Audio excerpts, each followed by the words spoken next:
Bom, antes de nós irmos para a palavra, deixa eu dar um último aviso.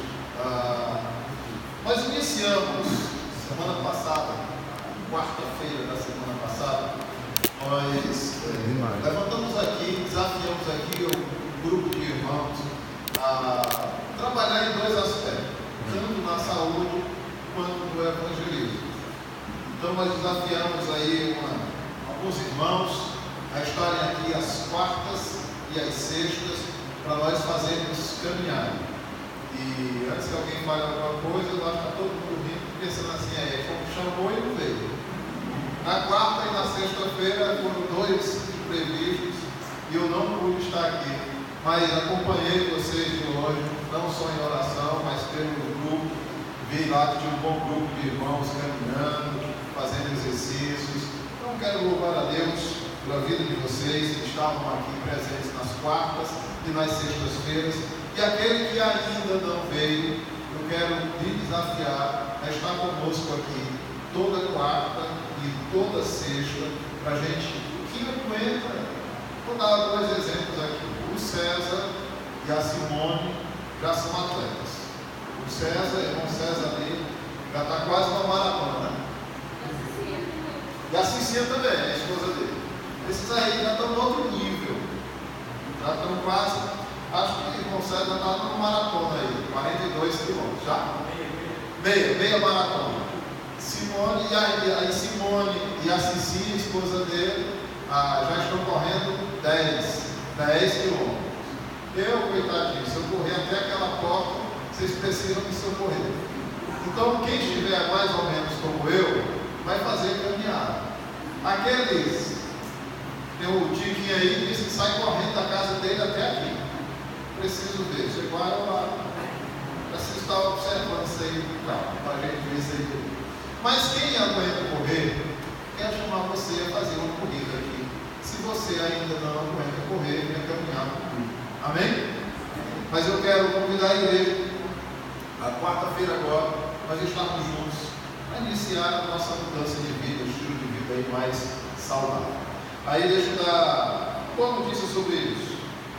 Se eu não disparei ainda, está pronto aqui no celular para mandar para o nosso design e para a turma aí que trabalha com produção, para mandar confeccionar as nossas camisas. Aí a gente ali está todo uniformizado, tudo bonitinho, vai ficar legal quando vai. Então a gente está aí, já mandei Yuri e Anderson, eu acho que já mandei, já disparei essa informação para eles produzirem nosso material, nossa camisa, e a gente poder estar todo mundo aí bonitinho, uniformizado, para fazer as nossas atividades. Então, conto com você, quarta-feira agora, às 19h30. Não, desculpa. Às 18 horas, estou confundindo as informações. Às 19h30 é a turma do Ministério Infantil, que ficou de se reunir novamente, porque nós estamos aí planejando fazer um evento em outubro para as crianças e marcamos uma reunião agora, quarta-feira já, de avaliação, de programação, de como é que está tudo. Então, aqueles amados irmãos que fazem parte do Ministério Infantil, quarta-feira, aqui na igreja, às 19h30. E toda a igreja está convocada quarta-feira, às 18 horas, para vir fazer a caminhada. Quarta e sexta. Sem mais avisos, o Luiz já deu os restantes avisos a respeito do batismo, domingo, 10 horas da manhã, lá na casa dele. À noite, ceia aqui na igreja. Espero ver todos os amados irmãos aqui. Sem mais avisos, então vamos para a palavra de Deus. E aí eu convido você a abrir a sua Bíblia. No texto que nós estamos trabalhando, quero encerrar hoje essa breve série intitulada A Grande Comissão. Então abra a sua Bíblia em Mateus, Evangelho segundo Mateus, capítulo 28, versículos 18 e 19 e 20. Embora hoje a gente vai trabalhar só o final, 19 e 20, mais precisamente o versículo 19. Se você puder, peço que você fique de pé em reverência à palavra do Senhor.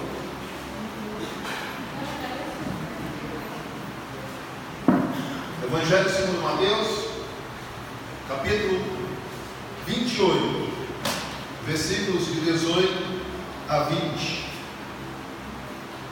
Diz assim a palavra do Senhor: Então Jesus aproximou-se deles e disse: Foi-me dada toda a autoridade no céu e na terra.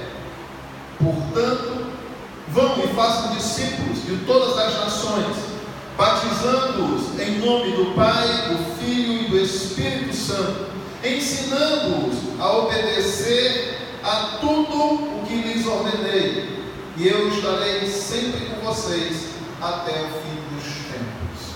Versículo 19: Portanto, vão e façam discípulos de todas as nações, batizando-os em nome do Pai, do Filho e do Espírito Santo. Vamos orar? Maravilhoso e eterno Pai, nós queremos nesse momento nos render completamente a Ti, ó Deus. Queremos e desejamos que a nossa mente agora seja cativa a Ti, para que nós possamos receber a instrução correta. Senhor Jesus, como mensageiro da Tua palavra, sou carente de Ti, por isso eu peço a Tua unção, que o Teu Espírito Santo possa, ó Deus, me auxiliar na condução de pregar o Evangelho, de levar a instrução à Tua igreja. Por isso, ó Deus, usa a minha vida, e que todos aqueles que possam ouvir hoje essa mensagem sejam alcançados por Ti, transformados, ó Deus, saiam daqui edificados. Assim, Deus, eu Te oro e pela fé eu Te agradeço, em nome de Jesus. Amém e amém.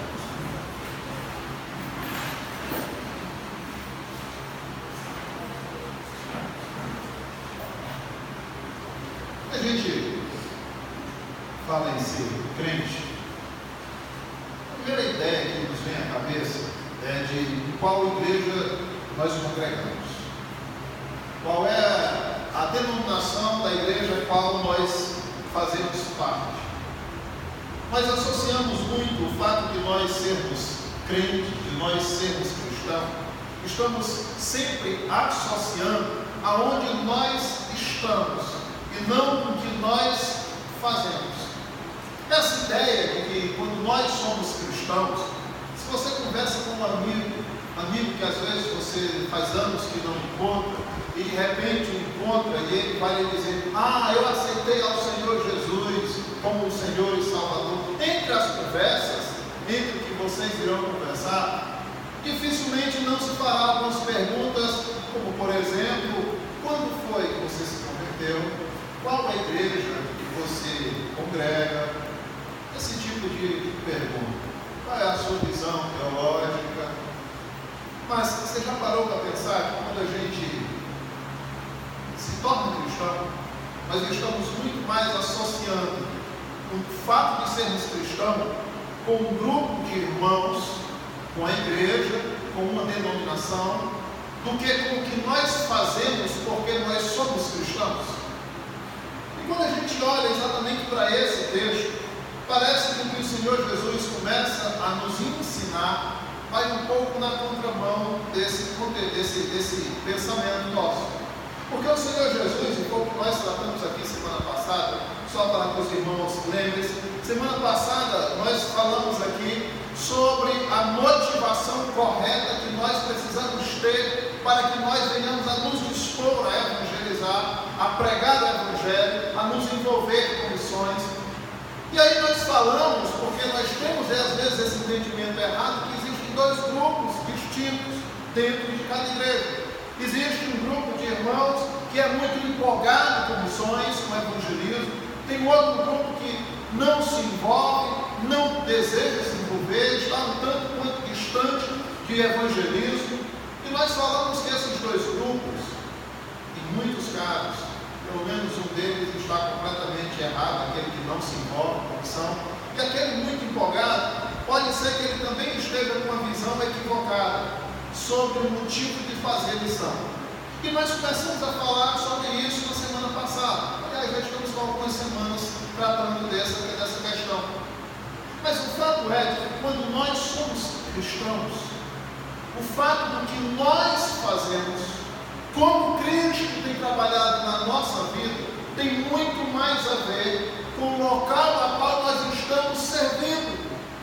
Porque uma coisa é fato, nós precisamos estar servindo em uma igreja local.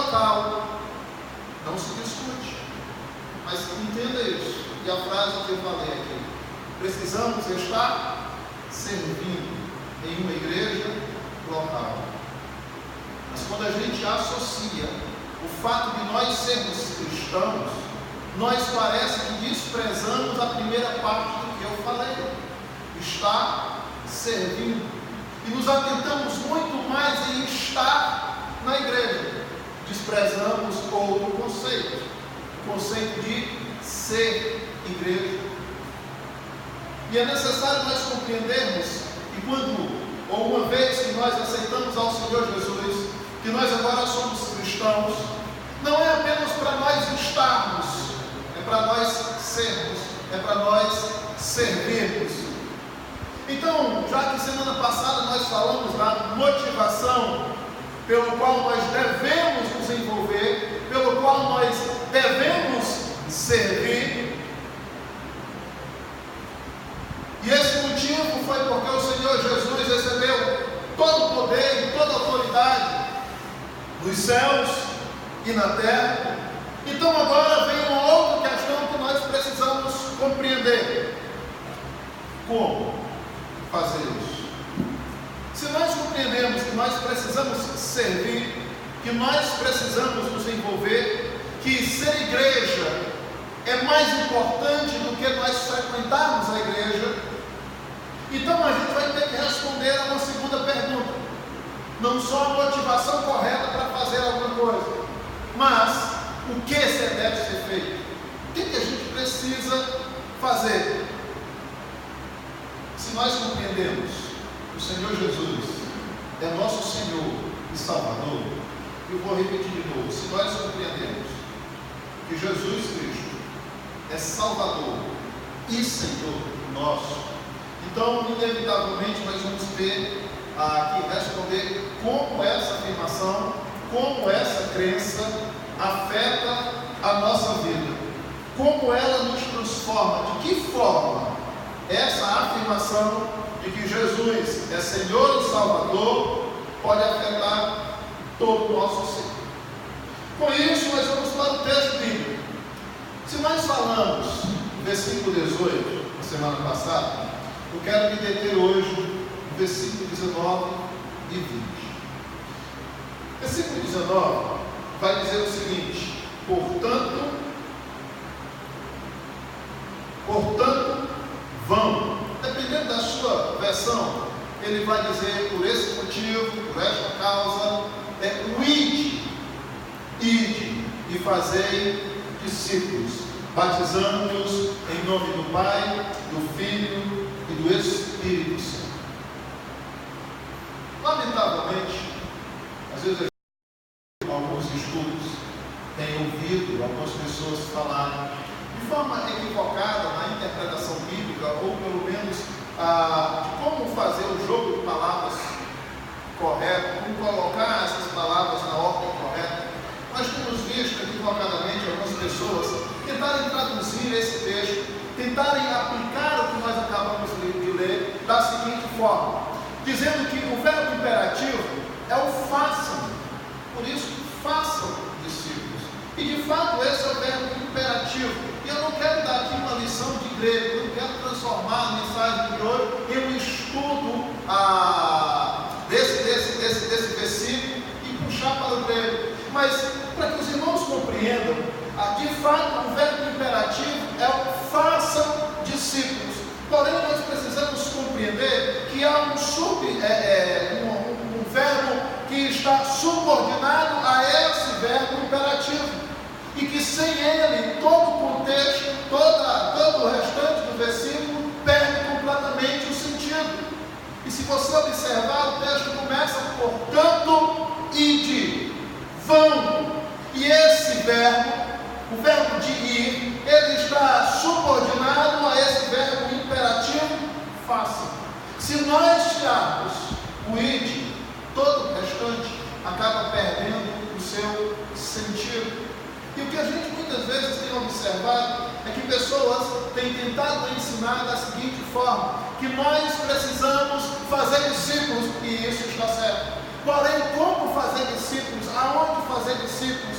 E E o que eu tenho observado é que algumas pessoas têm ensinado da seguinte forma, dizendo que o ide não é um verbo imperativo, mas sim o faça. Então pode ser aplicado enquanto você vai, enquanto você trabalha, enquanto você faz alguma coisa, também façam discípulos.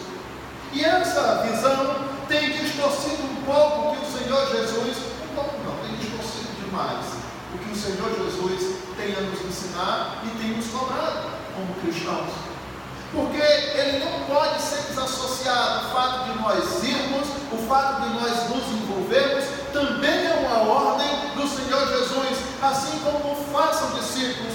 E muitas vezes nós temos tentado desassociar, nós temos tentado separar uma coisa da outra, como a gente pudesse fazer discípulos quando nós tivermos tempo, que nós possamos fazer discípulos quando nós encontrarmos recursos, que nós vamos fazer discípulos quando nós arrumarmos uma estratégia. E essa não é a ideia do texto. A ideia do texto é que nós precisamos ir. E quando nós entendemos que nós precisamos ir, como igreja do Senhor, então nós acabamos nos responsabilizando para criar a estratégia, para que nós possamos desenvolver os meios, para que nós possamos criar a forma para então fazermos discípulos. Nós precisamos compreender que o Senhor Jesus hoje tem enviado a sua igreja. Da mesma forma em que ele ensinou, ele enviou os profetas e ele enviou o seu filho. Não deram ouvidos aos profetas, o Senhor Jesus veio, embora muitos deram ouvidos, outros não deram. Mas, da mesma forma em que Deus tem enviado os profetas do próprio Senhor Jesus, hoje Deus está enviando a sua igreja para pregar o Evangelho aos perdidos. Então, a gente precisa compreender que não dá para desassociar a nossa vida cristã, o fato de nós sermos cristãos, com o fato do ide. Não existe essa desassociação. O ide do Senhor não é para um grupo especial de crentes, não são para os apóstolos, não são para os líderes, não são para os presbíteros, não são para os pastores. O ide do Senhor é para toda a igreja do Senhor. Quando nós desassociamos isso, nós criamos um problema. Qual é o problema que nós criamos? Se nós começarmos a compreender que o texto bíblico está dizendo enquanto vão, nós estamos agora criando algum subterfúgio para que nós venhamos a nos esconder atrás do tempo, de trás de desculpas, de trás de conhecimento e de trás de muitas outras desculpas que nós temos dado para não evangelizar, para não pregar o Evangelho. Porque se é enquanto vão, então é quando eu for. Se eu compreendo que o ide do Senhor não é uma ordenança, eu só preciso fazer discípulos se eu for. Então, se eu não for, não faço discípulo. E esse tem sido o grande problema de muitas igrejas e de muitos irmãos. Homens e mulheres que passam 20, 30 anos na igreja e são estéreis. Não têm um filho na fé. Não têm produzido discípulos. Não têm, para a glória de Deus, alcançado os perdidos. Então a gente começa a ter aqui um evangelho diferente daquele que o Senhor Jesus nos ensina. Porque no próprio texto que nós acabamos de ler, o Senhor Jesus vai dizer o seguinte: portanto, se eu tenho todo o poder dos céus e na terra, portanto, por esse motivo, vocês devem ir fazer discípulos, batizando em nome do Pai, do Filho e do Espírito Santo. Precisam ensinar a esses que vocês estão fazendo discípulos a obedecer a tudo quanto eu tenho ordenado. Mas a primeira ordenança nós já não temos cumprido. E aí começa o problema da igreja. Por quê? Porque se nós precisamos ensinar a tudo, nós já não estamos indo e nem fazendo. Porque compreendemos de forma errada que o ide não é uma ordenança para todos nós. E aqui começa então o que eu gostaria de falar com os amados irmãos. O ID do Senhor não é para um grupo seleto da igreja. O ID do Senhor não é para aqueles concursos de evangelismo. O ID do Senhor não é para os líderes. O ID do Senhor não é para os diáconos, presbíteros ou pastores. O ID do Senhor é para todo aquele que compreende que o Senhor Jesus é Senhor e Salvador da sua vida. Portanto, o ID do Senhor é para a igreja local e não para um grupo de irmãos dessa igreja local. E quando a gente compreende, quando a gente começa a falar sobre a ordem de Jesus, nós compreendemos que ao longo da história da igreja e da nossa própria, nós temos negligenciado o ID. Nós não temos o realizado. E a igreja local, eu e você, precisamos ir, precisamos criar meio para que o Evangelho seja propagado. Então a primeira questão que nós precisamos compreender com o ID do Senhor é que eu não vou colaborar para alguém ir. Quando a gente fala em ir e fazer missão, a primeira coisa que muitos compreendem é que nós vamos fazer missão. Por exemplo, o pastor Mauro, que é de São Paulo, está em missão aqui em Juazeiro do Norte. E às vezes a gente compreende que fazer missão é um deslocamento geograficamente distante. Mas fazer o ID do Senhor necessariamente não há esse deslocamento geográfico tão grande. Alguns sim sentem no coração de Deus que levantado homens e mulheres, assim como ele e sua esposa, a fazer missão geograficamente distante. Mas fazer o ID do Senhor começa com a disposição de nós anunciarmos o reino de Deus e anunciarmos o que? Aquilo que nós falamos na semana passada, tudo aquilo que o Senhor já conquistou para nós. Não é o que nós vamos conquistar, mas é o que Cristo já conquistou para nós na cruz do Calvário. Há uma necessidade que a igreja precisa compreender, que ela precisa se dispor para pregar o Evangelho, para criar meios para propagar esse Evangelho. E quando nós falamos em criar meios para pregar o Evangelho, a gente se depara com algumas questões complexas na igreja. Quais são elas? Nós ficamos ali no meio termo, lá e cá, entre dois pontos extremos. Muitas vezes nós tendemos para um ou para outro. Ou nós somos legalistas, ou nós somos liberais. E a igreja aqui nós estamos tentando encontrar um meio termo entre esse legalismo e ser liberal. A igreja precisa, antes de mais nada, estar sensível às pessoas às quais nós precisamos alcançar. Isso por quê? Porque quando a gente fala em criar meios para pregar o Evangelho, a primeira coisa que nós vamos começar a pensar são duas, ou uma, ou outra. Entenda bem. Às vezes nós começamos a pensar, precisamos criar, precisamos nos adaptar ao mundo e às pessoas a quais nós queremos alcançar. Então nós começamos a criar métodos, criar estratégias para que nós possamos alcançar os perdidos.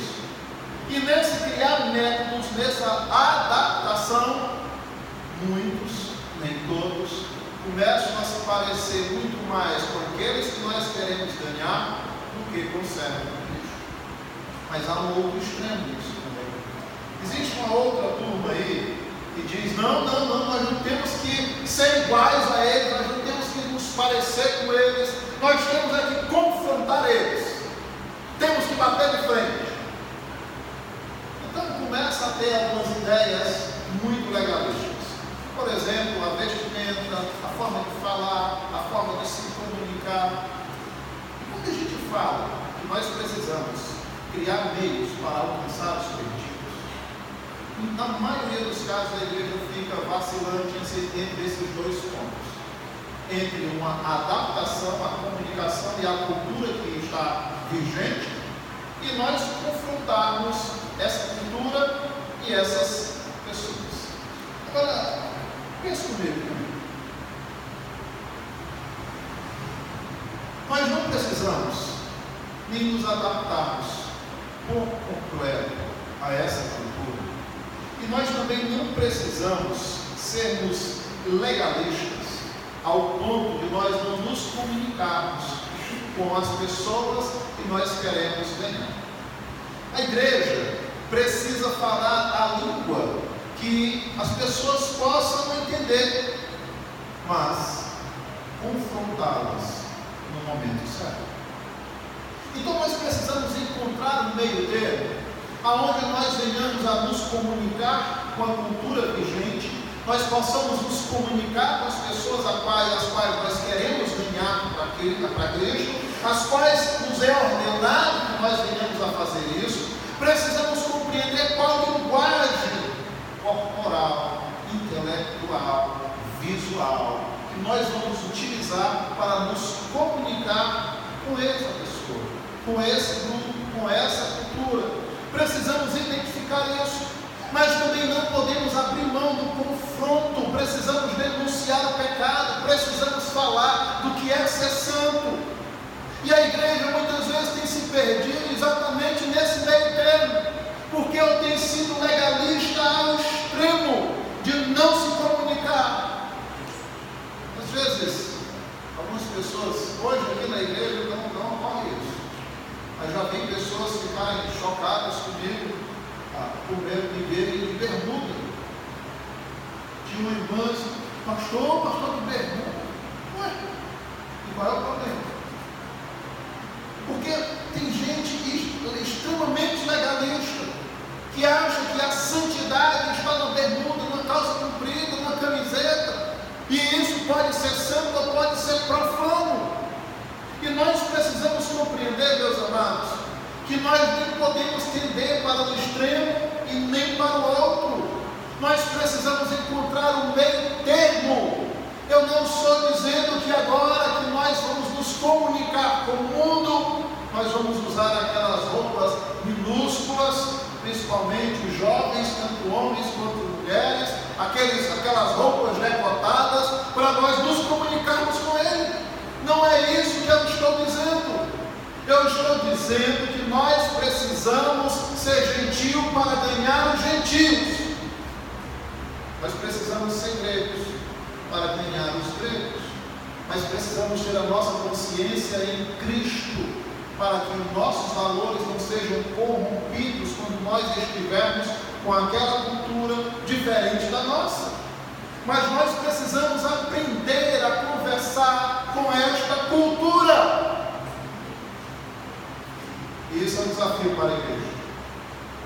E às vezes a gente diz que não consegue evangelizar porque não consegue se comunicar com as pessoas lá fora.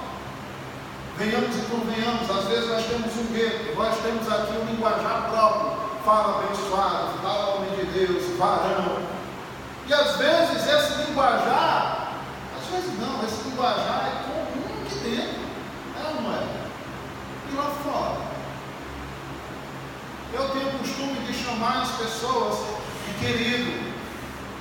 Eu tenho muito cuidado de eu não chamar de querido aqui dentro. Às vezes chamo algum ou outro, qualquer homem aqui, eu chamo meu querido, dou um abraço.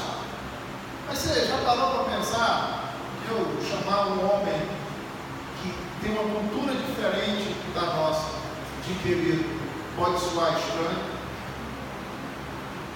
Eu acho que ele já vai olhar de lado, dar 2 passos para lá, né? O cara me chamou de querido.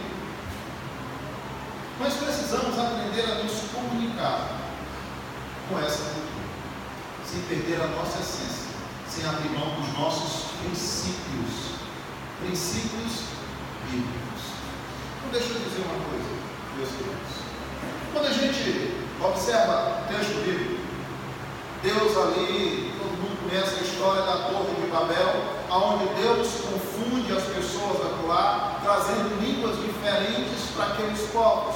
Agora aqueles povos foram todos separados, foram divididos por causa da sua língua. Cada um falava uma língua diferente da outra.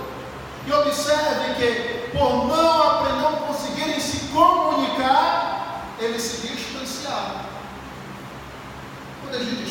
Atos dos Apóstolos, dia de Pentecostes, o povo continuava distante, dividido nas suas línguas, cada qual com sua cultura, cada qual com a forma de falar diferente. Ali se cumpre então a profecia do Espírito Santo descendo sobre o povo. E ali as pessoas, os apóstolos, falaram em outras línguas. E as pessoas que estavam ali naquele local, embora não falassem o aramaico, falassem outras línguas, haviam ali 10 línguas diferentes naquele local, pelo menos 10 línguas diferentes, e que muitos deles não falavam aramaico, e os apóstolos, pela sua cultura, só falassem o aramaico, porque foram batizados, porque foram cheios do Espírito Santo. Agora eles passam a falar nas línguas que cada um consegue compreender, e eles ficam maravilhados com isso. E a gente começa a compreender que o Espírito Santo de Deus começa a agir na nossa vida, começa a trabalhar sobre nós, para que nós possamos criar meios de anunciar o reino, de pregar o reino de Deus, e assim nós nos comunicarmos com aqueles que estão perdidos. O Espírito Santo de Deus agiu no dia de Pentecostes, fazendo com que a igreja naquele dia conseguisse se comunicar com a cultura e com as pessoas daquele dia, naquele local. Da mesma forma, nós precisamos buscar de Deus, ser cheios do Espírito Santo de Deus, para que assim como no dia de Pentecostes, nos dias de hoje, nós possamos nos comunicar com todos aqueles que estão se perdendo. Como fazer isso? É o desafio. Mas nós não podemos mais nos esconder de trás do legalismo, achando que nós não conseguimos nos comunicar, que a forma que ele vive é tão errada, é tão profana, que vai me contaminar. Vou deixar de ser santo se eu me comunicar com ele. Precisamos vencer esta barreira e anunciar o Evangelho aos que estão se perdendo.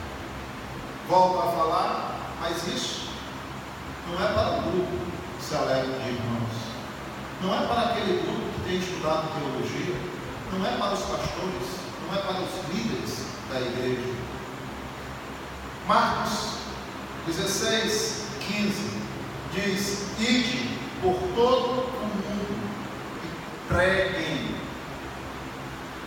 E quando a gente entende ir por todo o mundo, é todo o mundo.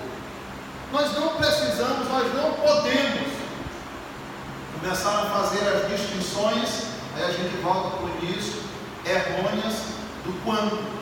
Quando eu estiver disponível, eu vou pregar para aquele que trabalha comigo. Quando eu tiver tempo, eu prego para o meu irmão. Quando eu estiver indo, eu vou anunciar o reino para quem me perguntar.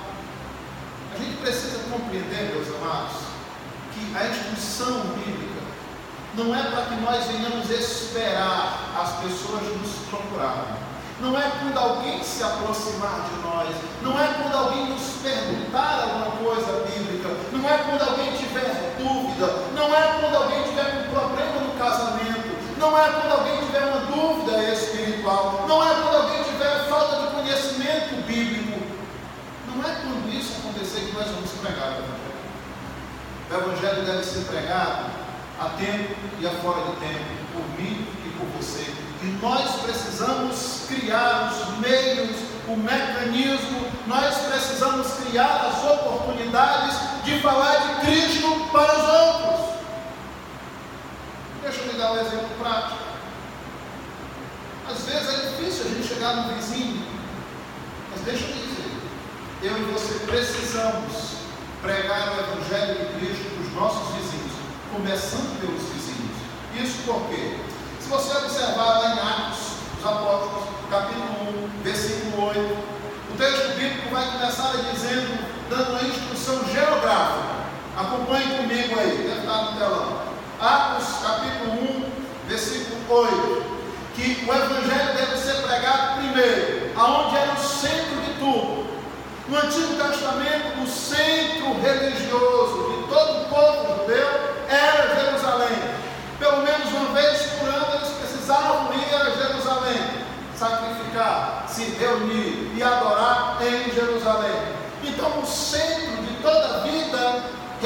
religiosa, o povo judeu estava em Jerusalém.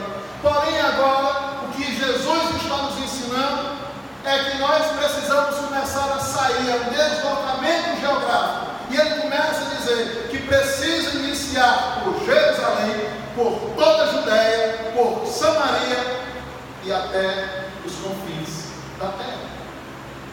Então deixa eu lhe dizer uma coisa. Nós não vamos pregar o Evangelho quando houver oportunidade. Sabe quando isso vai acontecer? Nunca. Porque nós nos escondemos sempre atrás das redes. Nós precisamos começar a pregar o Evangelho para o nosso vizinho. E depois começar a pregar para cada vez mais pessoas em locais geograficamente mais distantes. Mas nós precisamos começar a pregar esse Evangelho. O Evangelho da cruz, o Evangelho da salvação. Precisamos anunciar as boas novas de Cristo hoje, já, agora. E se nós compreendemos que o Senhor Jesus, que Jesus é Senhor e Salvador nosso, esta ordem é imperativa para mim e para você. Vamos e pregue o Evangelho da salvação. Quando a gente começa a falar sobre pregar o Evangelho, vou retornar a Atos 1:8, nós não podemos também estar presos a um público determinado. Nós não podemos escolher qual público nós vamos pregar. Eu vou pregar para esse pessoal ou para aquele pessoal, eu vou pregar para os que têm dinheiro, eu vou pregar para aqueles que têm menos dinheiro, eu vou pregar para os universitários, eu vou pregar. Nós não estamos aqui para fazer distinção para quem nós vamos pregar. A ordem de Cristo é que nós comecemos a pregar, pelo menos aqueles que estão mais próximos a mim. É o meu ponto de partida. E quem está mais próximo a mim? Vou lhe dizer de novo. Precisamos mudar essa ideia de que quando houver oportunidade eu prego no trabalho. Essa oportunidade nunca vai surgir, ou dificilmente vai surgir. Precisamos nos dispor, começar a orar, buscar o Senhor, ser cheio do Espírito Santo, para que Ele nos capacite, para que Ele colabore, para que Ele nos ajude a pregar o Evangelho para os nossos vizinhos, para os nossos familiares, para os nossos amigos, para o nosso trabalho, na nossa faculdade. Mas isso tem que ser uma ação deliberada, tem que ser uma ação consciente, não se houver oportunidade, mas porque Cristo recebeu todo o poder e autoridade nos céus e na terra. Por causa disso, eu vou levantar da minha cadeira, do meu sofá, levantar do banco da igreja e vou pregar o Evangelho a toda a criatura.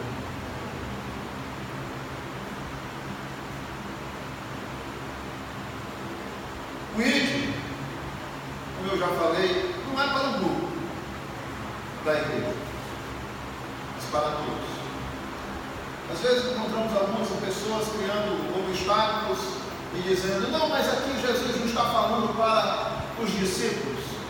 Eu quero passar para a segunda etapa, lhe afirmando que a ordem de Jesus não era apenas para os discípulos. Se você observar comigo no próprio capítulo 28, no versículo 10, o Senhor Jesus agora irá falar, dizendo o seguinte: que Ele precisa que os seus irmãos estejam na Galileia, porque Ele irá falar com eles lá.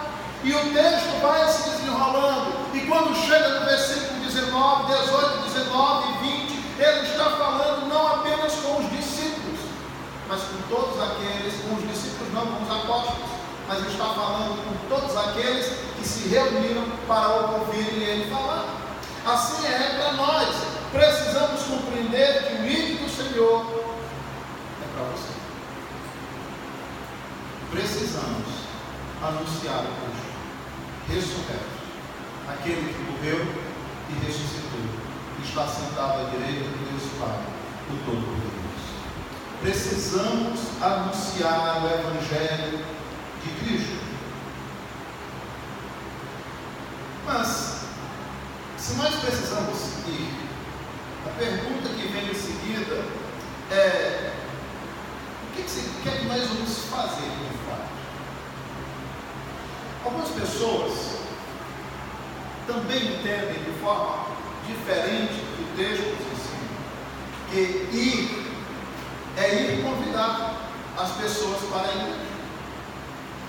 O texto bíblico não está nos ensinando, não está nos inquietando, não está nos dando uma ordem direta para nós irmos convidar ninguém para a igreja. Até porque, às vezes, aqui nós temos essa compreensão, que nós temos visto aqui, essas paredes não é igreja, são templos, aonde a igreja do Senhor se reúne para adorar. Então, essa ideia errônea que nós temos de ir convidar alguém para a igreja, ela cai por terra quando nós compreendemos o que é igreja. Se nós compreendemos que eu e você somos igreja, então é dever da igreja anunciar a Cristo. Em outras palavras, nós não podemos sair de casa com expectativa de convidar o meu vizinho apenas para visitar o templo, porque essa não é a ordenança do Senhor Jesus. Agora vamos para o texto. O que o Senhor Jesus nos ordena é ir e fazer discípulos. Compreenda. O alvo desta ação deliberada de ir não é para convidar, é para fazer. E eu comecei a nossa mensagem hoje perguntando isso, fazendo essa distinção entre o que nós fazemos e o que nós somos. E eu falei aqui que muitas vezes nós queremos, quando nós falamos que nós agora somos evangélicos, crentes, que aceitamos a Jesus, nós nos colocamos muito em uma situação de estar. Estou na igreja. E nós precisamos fazer. Precisamos ser igreja. O nosso alvo, então, qual é? Fazer discípulos. Precisamos ir e precisamos fazer discípulos. E quando a gente fala de discípulo, deixa eu fazer logo uma distinção aqui para que a gente compreenda. Fazer discípulo não é fazer um aprendiz.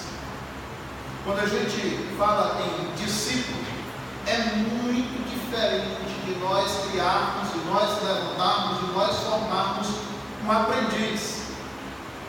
Aprendiz, ele vai ao mestre, porque ele quer aprender, ele precisa aprender. O discípulo, ao contrário, não é ele que vai, mas é aquele que se dispõe a ensinar que vai encontrar e fazer o discípulo. Então essa ideia de que eu já falei aqui agora há pouco, de que quando alguém nos procurar, nós vamos estar dispostos, essa não é uma ideia bíblica. Precisamos compreender que a nossa disposição não é de esperar que alguém nos procure. A nossa disposição, segundo o texto bíblico, é que nós precisamos ir e fazer discípulos e não esperar que eles nos procurem. Em segundo lugar, quando nós compreendemos essa questão de nós irmos, esse aprendiz um dia pode se tornar mestre. Um dia ele pode estar em um patamar diferente. Quando nós compreendemos que é ser discípulo, nós vamos ser discípulos por toda a eternidade. Porque nós vamos estar aprendendo de Cristo aqui na terra e vamos estar aprendendo com Cristo nos altos céus. Nós seremos eternos discípulos de Cristo. Nós nunca seremos um mestre. Então começamos a compreender as coisas um pouco diferente. Por quê? Porque o meu intuito agora não é ter conhecimento suficiente, mas agora é nós sermos transformados dia a dia até alcançarmos a estatura do varão perfeito. Isso é ser discípulo. É o que nós precisamos compreender. Mas quando a gente fala nessa questão de nós sermos discípulos, há outras controvérsias. A gente vê muito na igreja pessoas que dizem que o Senhor Jesus é seu Salvador. Aceitei a Jesus como meu Senhor e Salvador. Tá. Se se Ele é o seu Salvador, Ele simultaneamente precisa ser seu Senhor. E se assim o é, então nós já não temos a liberdade que nós julgamos ter. Deixa eu lhe dizer uma coisa. Nós, o ser humano, nunca será livre, em hipótese alguma. Porque quando nós nascemos, não conhecemos Cristo, nós somos escravos de quem? O texto bíblico vai dizer que nós somos escravos do pecado. Que nós já estávamos mortos dos nossos delitos e pecados. Agora, observe comigo o que é que diz Mateus 11, 29. O Senhor Jesus vai dizer que nós, eu e você, uma vez que o aceitamos como Salvador, precisamos também aceitá-lo como Senhor. E Ele vai dizer que nós precisamos tomar o seu jugo. Ele diz: tomem o meu jugo sobre si. Ele está dizendo o seguinte: vocês precisam compreender que eu sou não somente Salvador, mas Senhor da vida de vocês. Vocês precisam se submeter a mim. E isso é uma questão que muitas vezes é delicada para muitos dos que estão dentro da igreja, os que se dizem igreja, mas que ainda não são. Por quê? Porque pelo fato de frequentar ou de ter o seu nome associado ao rol de membros da igreja, não o torna igreja, o torna membro. O que torna cada um de nós igreja de Cristo, servos do Senhor, é quando nós tomamos esse jugo do Senhor sobre nós. Mas quando Ele diz: tomem o meu jugo, não é uma tarefa, pelo menos para alguns, tão fácil assim. Ele vai dizer que nós precisamos todos os dias. Não é um dia sim, um dia não, não é uma vez por semana, não é uma vez por ano. É todos os dias renunciar a nós mesmos, tomar a sua cruz e seguir. Se você observar comigo João 6, 66, olha que coisa lamentável que diz o texto.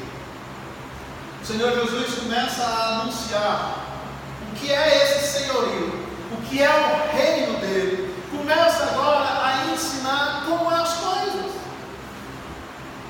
Um grupo de discípulos, entenda bem, não eram aqueles curiosos, não eram pessoas que queriam milagres, não eram aprendizes, eram discípulos, pessoas que estavam ali aprendendo com o Senhor.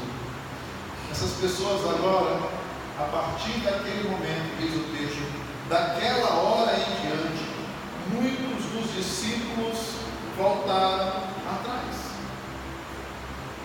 Começaram a desistir daquela ideia de que o Senhor, de que Jesus precisa ser simultaneamente Salvador e Senhor nosso.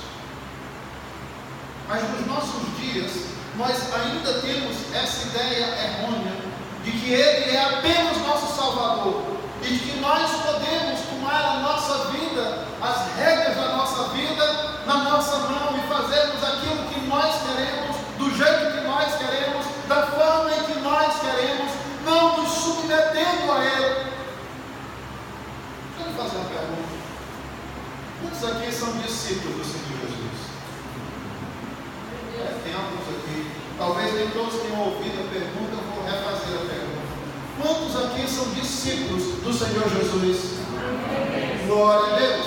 Quando a gente fala ser discípulo, a gente começa a compreender uma coisa.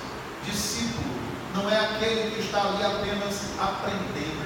Discípulo é aquele que tanto aprende quanto repete e quanto passa agora a ser similar àquele a qual ele tem aprendido.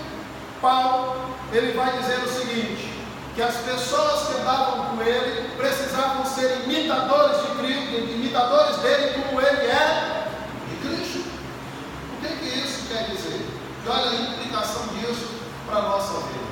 Paulo, em outras palavras, está dizendo o seguinte: ei, olha aí para a minha vida e olha como Cristo está transformando a minha vida todo dia.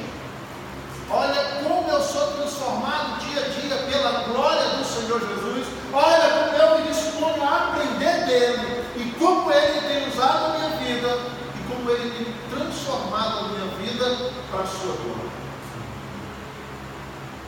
Aí a minha pergunta é se nós compreendemos que Jesus é Senhor e Salvador, nós podemos afirmar a mesma coisa. O meu vizinho, os meus familiares, os meus amigos, as pessoas que me conhecem, podem olhar para mim, olhar para você e dizer: olha como eu tenho sido transformado em todos os aspectos.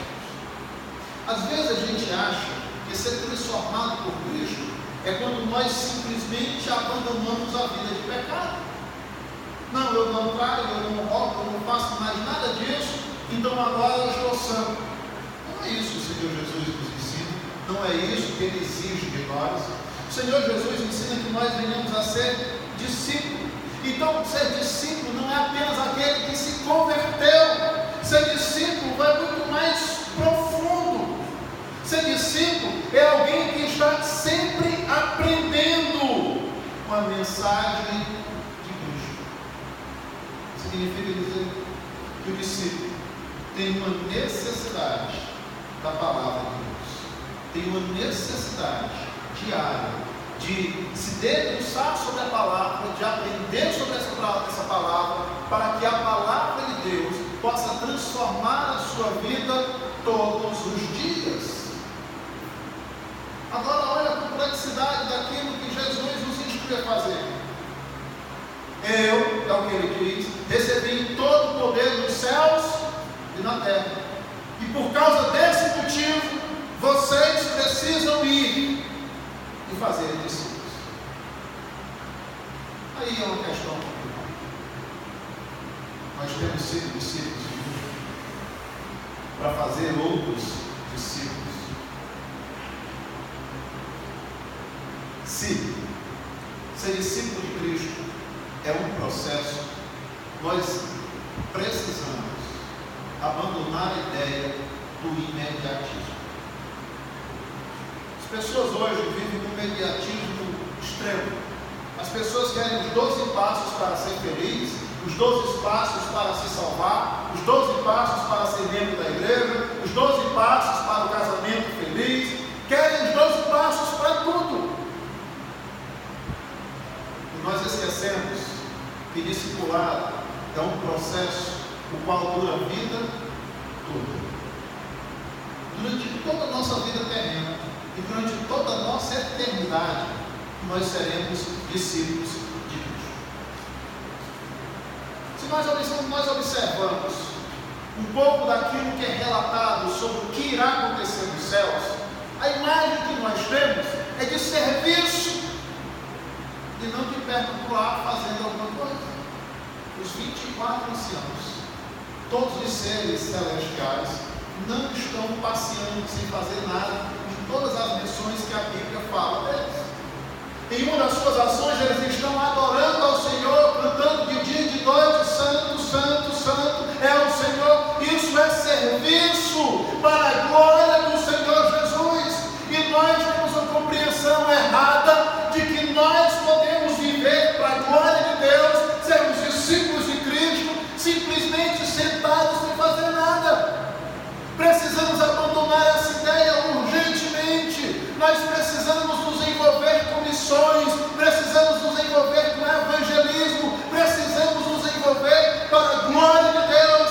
E qual é a motivação? Porque Ele recebeu todo o poder dos céus e na terra. Precisamos mudar a nossa compreensão do que é ser discípulo, do que é ser servo. Enquanto essa mudança, esse entendimento não acontecer, nós podemos ter o nosso nome no livro de membros da igreja. Mas a pergunta é: será que nós realmente somos servos do Deus Altíssimo? Eu e você fomos chamados não apenas para assistir. O chamado, a convocação da igreja do Senhor Jesus é para aprender e para transmitir, e não apenas para observar. A sociedade imediatista que nós temos requer as coisas tudo muito rápido. Precisamos compreender: discipulado é um processo que vai durar a nossa vida terrena toda e toda a nossa eternidade. Fazer discípulo, portanto, tem dois aspectos. Um aspecto vertical. Esse aspecto vertical tem muito a ver com aquilo que eu compreendo e aquilo que eu sou diante desse Deus e para a glória desse Deus. Como eu me relaciono com Deus? Como é o meu relacionamento com Ele? Mas também tem um outro aspecto. Agora tem um aspecto horizontal. Como é que eu me relaciono com o próximo? E olha se não tem tudo a ver com aquilo que o Senhor Jesus diz quando for lhe perguntado qual era o maior mandamento. O maior mandamento que o Senhor Jesus nos ensina é amar a Deus sobre todas as coisas, semelhante a esse, ao teu próximo. Mas quando nós não compreendemos esse nível, nós não temos nenhum relacionamento vertical, porque nós não nos tornamos discípulos, porque nós não temos prazer em adorar, porque nós não temos prazer em aprender dele, porque nós não temos prazer em nos comunicar com ele. A nossa oração é uma oração de meia boca, é aquela oração de manhã cedo, correndo às pressas. A nossa leitura bíblica é aquele devocional, aonde a gente tem palavras ali que foram escritas, que nós muitas vezes nós nem compreendemos, nem sabemos quem escreveu, mas pelo fato de nós lermos, achamos que aquilo ali é o suficiente, e nós não conseguimos produzir em nós mesmos uma vida que glorifica ao Senhor, porque não traz transformação profunda na nossa vida. Lemos e não compreendemos o que nós estamos lendo, oramos e não temos transformação na nossa vida espiritual, porque fazemos tudo isso mecanicamente. Precisamos compreender que nós precisamos descer ao nível mais profundo, na adoração, na leitura, na oração. Nós precisamos ser transformados naquilo que nós dizemos ser, servos do Deus Altíssimo.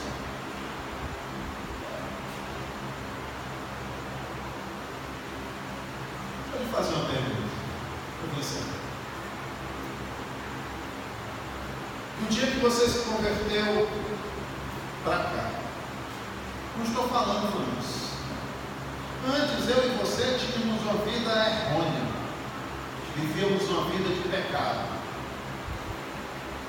Um dia, a metanoia, conversão para nós, lá no grego é metanoia, nós estávamos caminhando passos largos para o inferno. Só que nós ouvimos o Evangelho e nós agora tivemos essa metanoia, essa mudança radical na forma de pensar. Então, se no meu pensamento eu estava caminhando nesta direção, agora eu preciso caminhar nesta direção. E é aqui que eu quero lhe fazer essa pergunta. No dia que você se converteu, no dia que você mudou a sua trajetória no pensamento, ao invés de pensar nessa direção, você começou a pensar nessa direção. O que tem mudado? Do dia que você se converteu até hoje. Qual é a mudança real na sua vida? Eu não estou falando que você diz, algumas pessoas dizem, pastor, eu parei de pecar, parei de trair, parei. Não, é o que você tem mudado daquele dia para cá? Porque essa mudança, parar de trair, parar de roubar, foi naquele dia. Naquele dia que você se converteu, você parou de fazer isso. Glória a Deus. E de lá para cá, o que mais mudou? O que foi transformado na sua vida? O que você permitiu para a glória de Deus, que o Espírito Santo lhe transformasse? Em quem você mudou daquele dia para cá? Naquele dia você parou de trair. Naquele dia você compreendeu a glória de Deus. Naquele dia você deixou certos hábitos. Naquele dia você entendeu que era pecado. Mas daquele dia para cá você tem entendido o que é santidade. Daquele dia para cá isso tem sido um diferencial na sua vida todos os dias. Daquele dia para cá, você tem sido transformado todos os dias para a glória de Deus. Daquele dia para cá, você tem aprendido do Senhor todos os dias. Daquele dia para cá, a sua fome, desejo de justiça de Deus tem habitado na sua vida. Naquele dia para cá, do seu deitar ao seu levantar, é tudo para a glória de Deus. Precisamos responder isso urgentemente, porque enquanto nós não respondermos essas questões, nós não vamos conseguir ir e nós não vamos conseguir fazer isso. Agora compreendo a ordem de Jesus. Vou repetir o que diz o texto. Recebeu todo o poder dos céus e na terra, e por causa disso, eu e você precisamos ir, começando pelos mais próximos: Jerusalém, Judéia, Samaria, até os confins da terra. Precisamos ir, não esperar que venham até nós. Eu e você precisamos ir e precisamos fazer isso. Mas para isso, eu e você já precisamos ser discípulos de Cristo. Eu e você precisamos viver todos os dias para a glória de Deus, do nosso deitar ao nosso levantar. Então deixa eu dizer isso. Imagine que a nossa vida, deixa eu chamar o povo aqui. Imagine que a nossa vida ela fosse cheia dessas regras que a gente gosta muito.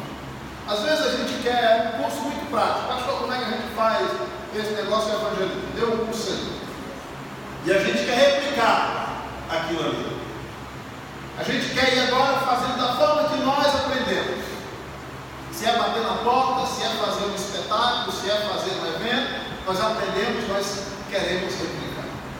Se o Senhor Jesus nos dá uma ordem específica de abandonar o pecado, de nós nos arrependermos e de sermos santos, na prática, o que é que isso significa? Nós muitas vezes queremos coisas muito práticas, e é mais fácil, mas questões muito práticas que o Senhor Jesus nos ensina, nos ordena, nós temos deixado de lado, nós temos abandonado. Então, por que você acha que nós abandonamos a santidade, o aprendizado, a oração, a leitura, devocional, o jejum? Se nós abandonamos essas questões que são práticas, por que você acha que nós fizemos um curso de evangelismo aqui na igreja? Por que você acha que todo mundo vai sair evangelizando? Às vezes a gente pensa que o que falta é o entusiasmo, é alguém que nos ensine, é alguém que esteja à frente. Meu irmão, o que tem faltado na nossa vida para que nós venhamos a nos dispor a evangelizar, eu tenho mais prazer em aprender do Senhor, em compreender o que é ser discípulo. É nós compreendermos que nós precisamos obedecer a Cristo em tudo. Então deixa eu dizer uma coisa para a igreja do Senhor. Igreja, o compromisso de nós evangelizarmos, de nós anunciarmos a Cristo, é meu e sim. E eu quero desafiar esse tempo aos crentes desta